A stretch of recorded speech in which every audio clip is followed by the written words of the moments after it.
Hello everyone. हम लोग पढ़ रहे थे mechanical properties of solids.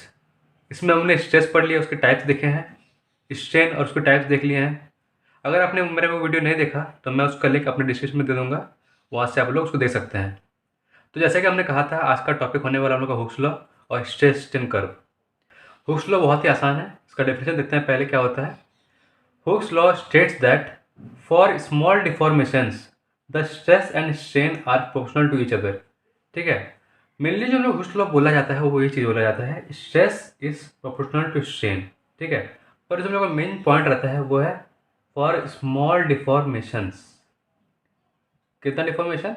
Small deformation. Deformation क्या होता है? जब भी हम लोग कोई ऑब्जेक्ट अपना साइज से बड़ा हो जाता है, छोटा हो जाता है, तो उसको क्या बोलते हैं? डिफॉर्म हो जाता है, उसको हम लोग बोलते हैं डिफॉर्मेशन। मैंने अपने उसको स्टेज में बताया है, आप लोग वहाँ से देख सकते हैं। तो इस लोग का डेफिनेशन था। अब जब हम लोग का ये हो गया stress is directly proportional to strain, जब भी आप लोग एग्जाम में आएगा आप लोग पहले स्टेटमेंट लिखेंगे फॉर स्मॉल डिफॉर्मेशन से, फिर हम आप लोग इसको ऐसे लिखिएगा stress is directly proportional to strain, आपका मार्क्स पूरा पूरी मिलेगा। ठीक है, अब जो अगला स्टेप हम लोग उसको ऐसे लिखते हैं, stress is equals to K times strain. ये हम लोग कब लिखते हैं? जब हम लोग प्रोपोर्शनल लिमिट हटाते हैं यहाँ से, तो हम लोग इक्वल टू में एक कॉन्स्टेंट आ जाता है, जिसको क्या बोलते हैं हम लोग? प्रोपोर्शनैलिटी कांस्टेंट बोलते हैं इसको हम लोग। ठीक है, प्रोपोर्शनलिटी कांस्टेंट। ठीक है, अब इसी को हम लोग जब इसमें लिखते हैं ना, तो स्ट्रेस इज के टाइम्स ऑफ स्ट्रेन, इसको हम लोग बोलते हैं, इसी का दूसरा नाम हो जाता है इलास्टिक कांस्टेंट। इसी का दूसरा नाम क्या है? Elastic constant. ठीक है, यहाँ पर मतलब हुक्स लॉ क्या हुआ? Stress is directly proportional to strain, stress equal to K times of strain, K क्या होता है हम लोग का? Elastic constant. जब भी हम लोग स्ट्रेस, मान लेते हैं हम लोग वाई एक्सिस में स्ट्रेस लिए, ठीक, और एक्स एक्सिस में स्ट्रेन लिए, तो अकॉर्डिंग टू हुक्स लॉ क्या होगा? हम लोग ग्राफ कैसे होगा? देखिए, stress is directly proportional to strain, मतलब स्ट्रेस है हम लोग को वाई एक्सिस में, ठीक, वाई में स्ट्रेस है और एक्स में स्ट्रेन है, ठीक, और ये के एक कांस्टेंट है। तो हम लोग पढ़े हैं ना, जब भी कोई ऐसा लाइन रहेगा हम लोग Y equal to M X, या फिर आप लोग आगे पढ़ेंगे मैथ में, इसी में मैथ पढ़ेंगे Y equal to M X, जैसे ऐसा कोई लाइन होता है हम लोग को हमेशा स्ट्रेट लाइन होता है। ठीक, तो क्या हुआ? जब भी हम लोग स्ट्रेस स्ट्रेन आया तो वो लाइन क्या होगा हम लोग का? According to Hooke's law valid होगा। क्या होगा? हमेशा हम लोग का क्या होगा? वो स्ट्रेट लाइन होगा, मतलब क्या होगा? लीनियर। मतलब जब तक हम लोग का स्ट्रेस स्ट्रेन फॉलो करेगा हुक्स लॉ को, तब तक वो लाइन क्या होने वाला है? स्ट्रेट ही रहेगा। ठीक, इतना हम लोग का था हुक्स लॉ, इजी था। इसके बाद जो हम लोग का मेन टॉपिक है वो है हम लोग का stress strain curve. Stress strain curve होता क्या है, उसको समझने से पहले हम लोग को दो चीज़ समझना जरूरी है। एक है डक्टाइल और ब्रिटल। डक्टाइल मटेरियल क्या होता है, ब्रिटल मटेरियल क्या होता है, हम लोग को समझना जरूरी है। डक्टाइल हमसे हम लोग पढ़ा है पहले भी अपने लोअर क्लासेस में, 9th-10th में, कि जो खींचता है, जैसे कि कॉपर का वायर, जिसको हम लोग खींचेंगे तो खींचेगा, ठीक है, जैसे एल्यूमिनियम हो गया, उसको हम लोग खींचेंगे तो वो खींच जाएगा, स्ट्रेच हो जाएगा। तो ऐसा मटेरियल हम लोग बोलते हैं डक्टाइल मटेरियल। इसका डेफिनेशन भी वही है, it is a physical property of material that allows it to be pulled और स्ट्रेच्ड यूजिंग टेंसाइल फोर्स। मतलब क्या? टेंसाइल मतलब क्या? जब हम लोग खींचते हैं उसको, तो क्या हुआ? जब भी फिजिकल प्रॉपर्टी जिससे वो खींचता है या स्ट्रेच होता है, उसको हम लोग क्या बोलते हैं? Ductile material. On the other hand brittle material क्या हुआ? ब्रिटल मटेरियल होता है material that fractures when subjected to stress. अब इसका मतलब क्या हुआ? जैसे कि हम लोग का एक एग्जांपल लेते हैं ग्लास का, ठीक है, ग्लास में हम लोग अगर खींचेंगे तो वो खिंचाएगा नहीं, पर टूट जाएगा। तो वैसा मटेरियल जो खींचने पे खींचता नहीं, टूट जाता है, उसको हम लोग बोलते हैं क्या? Brittle material. ठीक, हम लोग के दो चीज़ जानना जरूरी था इससे पहले। अब हम लोग ये स्ट्रेस स्ट्रेन कर्व जो है, वो बेसिकली हम लोग को जरूरत क्यों पड़ा, ये हम लोग बनाते क्यों हैं, इससे हम लोग को क्या क्या पता चलता है, अब हम लोग वो देखेंगे।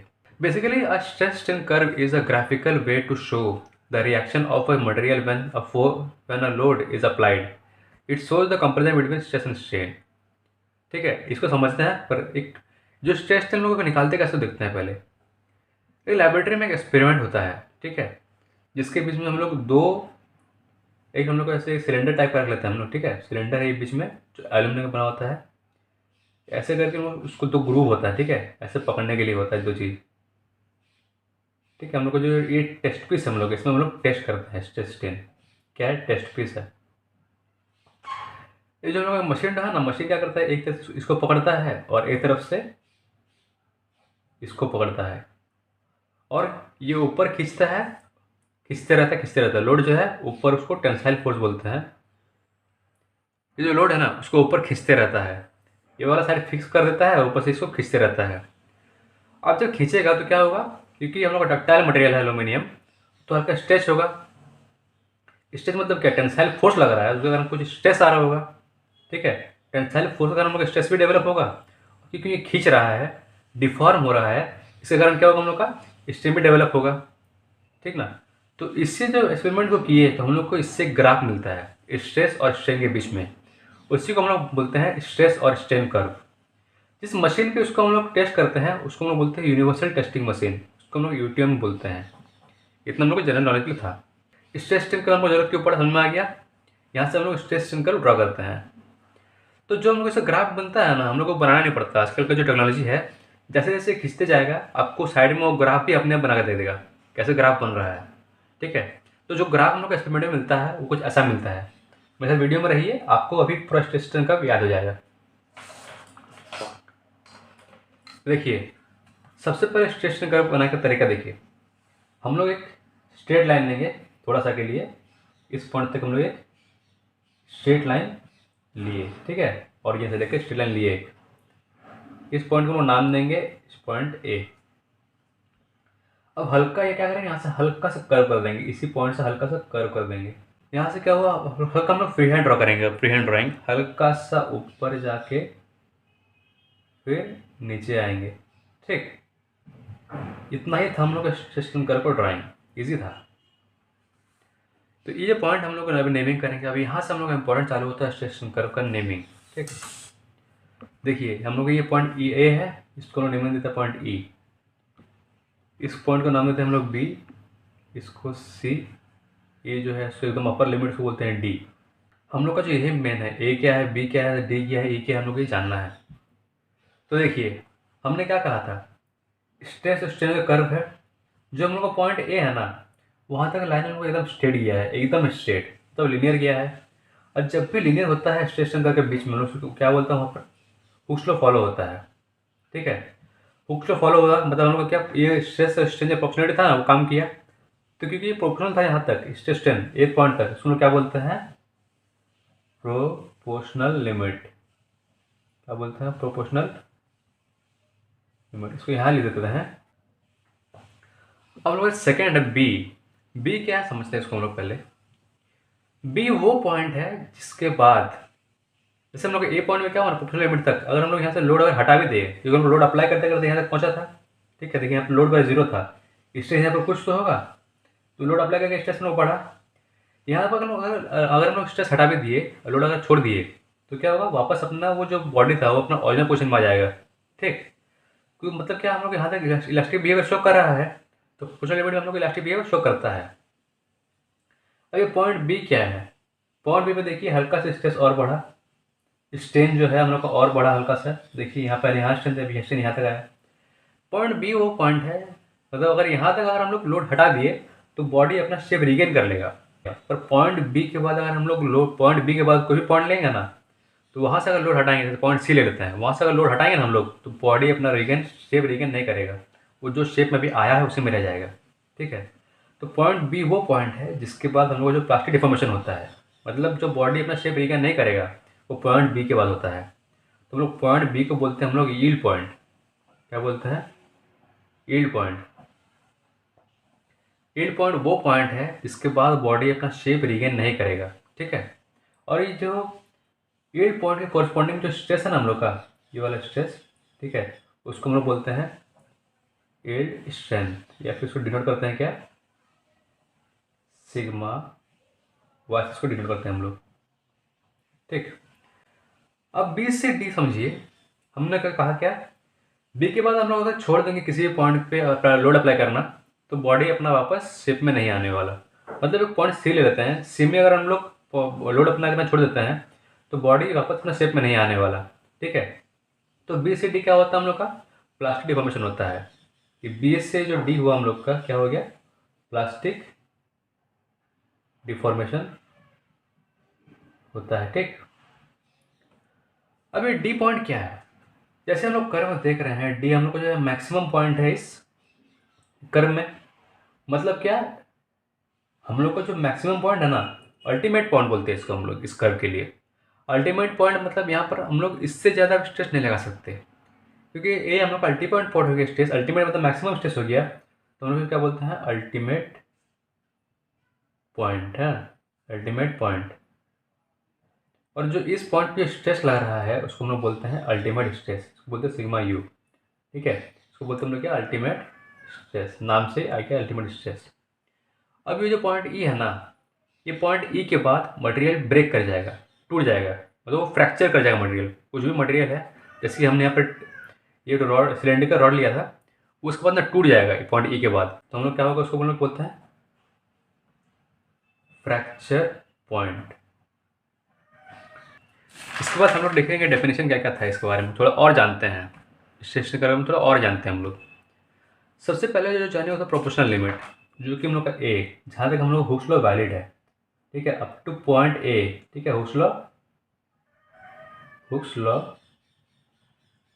वैलिड।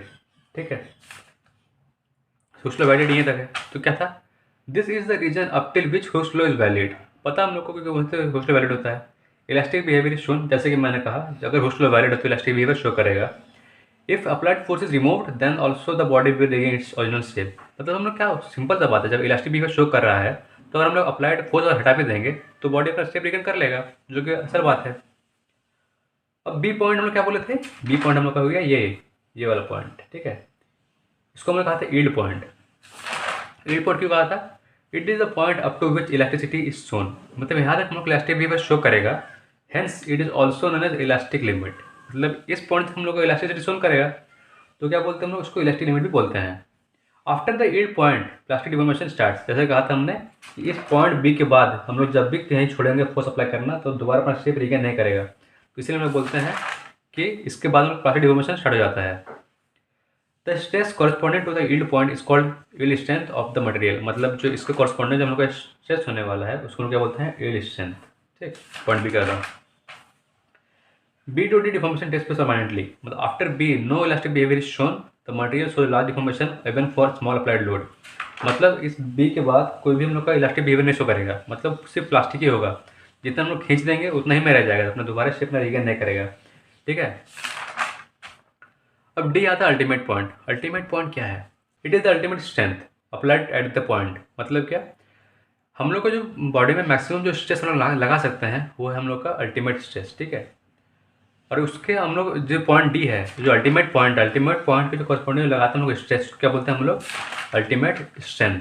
ठीक, after this point body shows huge plastic deformation for reduce applied load.